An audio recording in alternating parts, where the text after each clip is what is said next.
একটা জিনিস আমি আপনাদের সাথে দেখাই। এই যে দেখেন, এই পুচকে আরিয়ান খালি মনে করেন দোকানে যায় না, দোকানে যায় যায় এই যে দেখেন এমন কিনে এসে মোটর বাজা, বুঝছেন? তুই খালি এইটা কিনে আর ওইটা কিনে, তুমি এত কিছু কিনো কেন?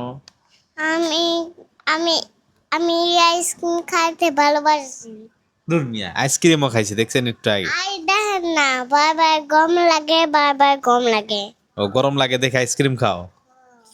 আচ্ছা আচ্ছা, গরম লাগে দেখে বলে আইসক্রিম খায়, শুনেন কথা হল। আর এই যে নানা দোকান দিয়ে এত কিছু নিয়ে আইছো, এই টাকা দিছো? না, আমার কাছে তো টাকা নাই। তা টাকা নাই যে তুমি যে নিয়ে আইছো, তাহলে নানা ভাই কেমনে তোমার কাছ থেকে টাকা পাইবো? এ মেয়ে কি? দেন, নিয়ে আইছে তো টাকা দেওয়ার কোনো খবর নাই। টাকার বেলায় কয় পরে দিব, নানা ভাই বলে টাকা বড় হয়ে দিব।